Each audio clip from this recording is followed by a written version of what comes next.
Welcome to Generosity, Responding to God's Radical Grace in Community. This is study number 2, titled Generosity and Relationships. We're going to look at text in the Gospel of Luke on generosity. As we said last time, when you hear the word generosity, you say, oh, a series on money. Not necessarily, because generosity is so much more than financial giving. It's possible to be technically generous with money and not at all generous in our heart. It's quite possible to give your money away in great proportions, but for selfish reasons, such as we need to be needed, or we want other people to think we're generous, or we want to think of ourselves as being a generous person. Being generous down to the root of our heart means that we will be characterized by a spirit of unselfish service in every single area of life. Every area. And the one area we want to talk about today in this session is relational generosity. Now, there's plenty of people who are actually quite generous with their money, and they're generous with their time. They give, they volunteer their time, and yet they're not relationally generous at all. So what does it mean to be relationally generous? Well, we're going to be looking at today is Luke chapter 17, verses 3 to 10. There's a specific form of relational generosity that we want to talk about because it's something that must characterize all Christian believers, and that is forgiveness. Forgiveness, you ask? Yes, because there are people out there who relationally owe us. They owe us because of how they treated us. They owe us. And we might hold it over them. We may be more demanding of them. Or we might just keep it inside and just hold it against them. Cut them off. Not help them or be involved with them. And that's not being generous. Because to be generous means we release, we let it go, we forgive. So let's unpack this. So the first thing we will look at as we look at this passage today is the enormity of forgiveness. Notice when Jesus starts talking about forgiveness, his disciples say in verse 5, increase our faith, which is another way of saying, oh my, we could never do that. What Jesus is saying is if a person wrongs you as completely and as fully as any person could wrong another human being, you must forgive them. Imagine the worst thing that anybody could possibly do to you. And Jesus says, if you're my disciple, when someone wrongs you like that, you have to forgive them.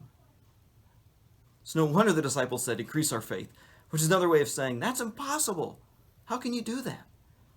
We can't shrink from the extent of the challenge because the extent of the danger. There's a little phrase here that almost goes by unless we realize what Jesus is saying. Notice Jesus says at the very beginning, so watch yourselves. Isn't that interesting? He says if someone hurts you, watch yourself. Well, you see, that's not what usually happens. If someone wrongs us, what do? We pay a great deal of attention to that person. Why did you do that? Jesus tells us immediately when someone wrongs us, we should pay a lot of attention to our own heart. You know why? And here's the danger. When someone hurts us or someone offends us, we get angry. But anger will tell you, oh, it's not anger. Anger will say, I just want justice. Or anger will tell you, I just want the truth. But if we hold on to anger, it'll destroy us. What happens if we let anger remain? We'll be afraid of trusting people. We'll become bitter. It's terrible. So Jesus says, watch yourself. When someone wronged you, high alert, watch your heart. Do you do that? Because of the enormity of the danger, we cannot shrink back from the enormity of the challenge. And so how do we do that? Well, the second thing we will look at is the practice of forgiveness. And there's 3 things we must do. The first thing we must do if we want to forgive somebody is we should want to forgive someone. And the reason is we must refuse to ridicule the wrongdoer and instead identify with them. What we must do is not ridicule, but identify with them.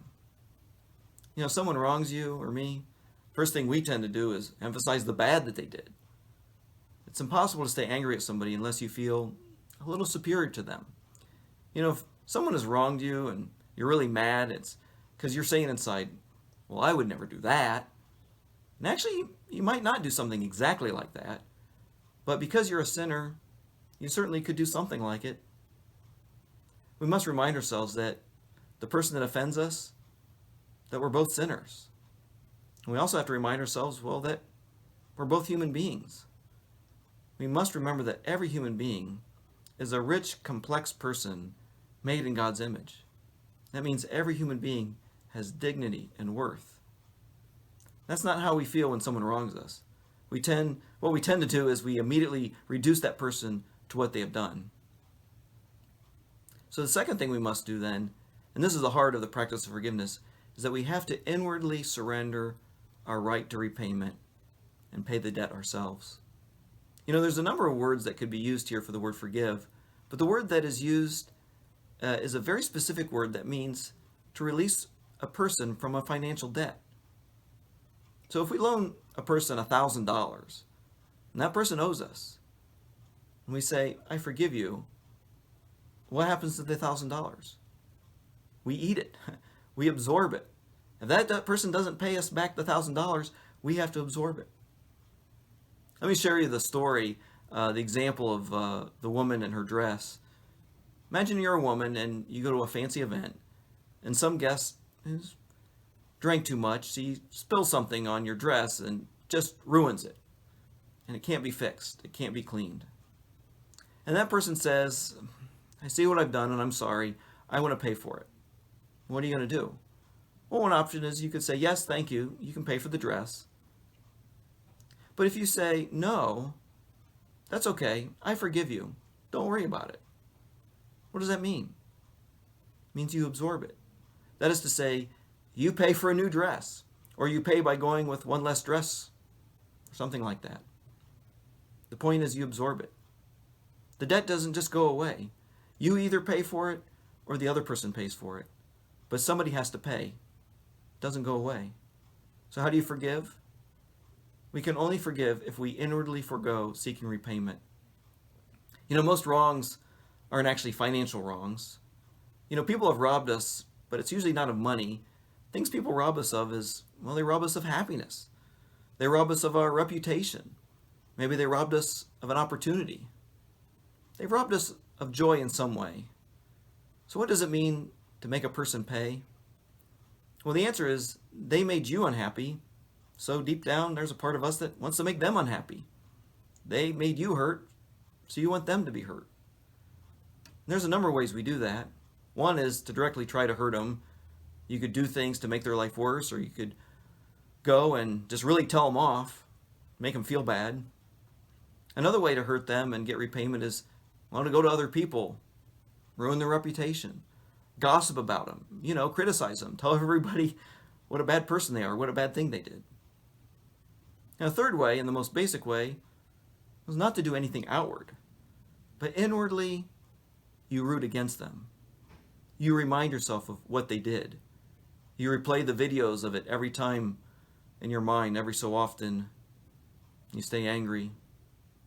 And you root against them so that every time you hear that something goes wrong in their life, in your heart you go, yeah, they deserve it. And what is happening is every time you hurt them directly or indirectly, or even if you're just rooting against them, and you see that something's gone wrong, and you feel good. Why?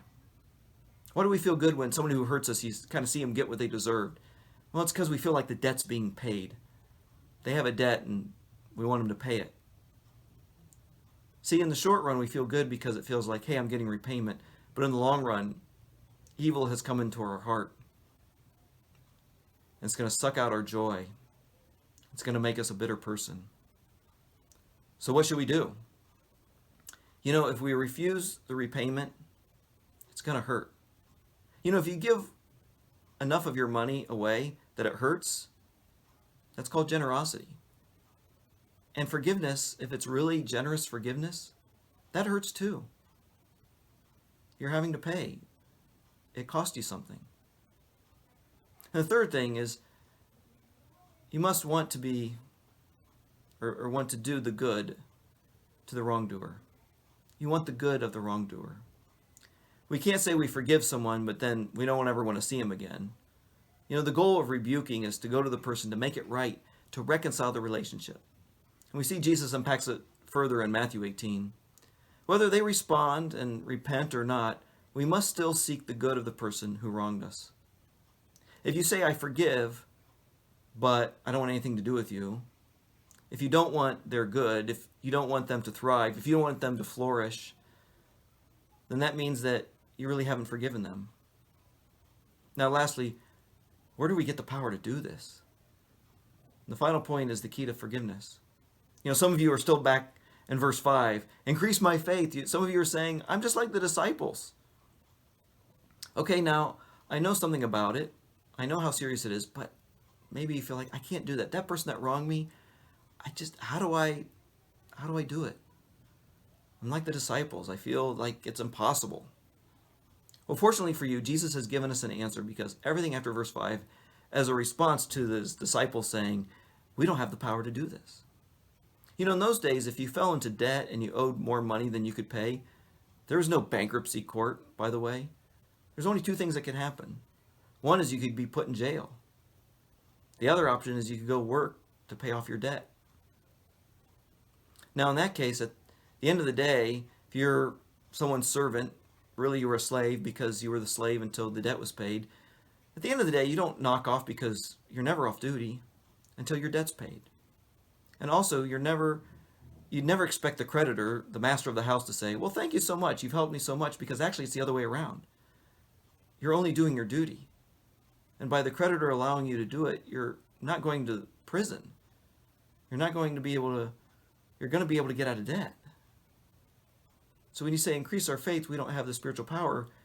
He says, if you have faith as small as a mustard seed, and he doesn't mean faith in general, he means faith in him. And here's what he's saying. You'll never be able to forgive other people their tiny little debts towards you until you see Jesus dying on the cross to pay your great debt.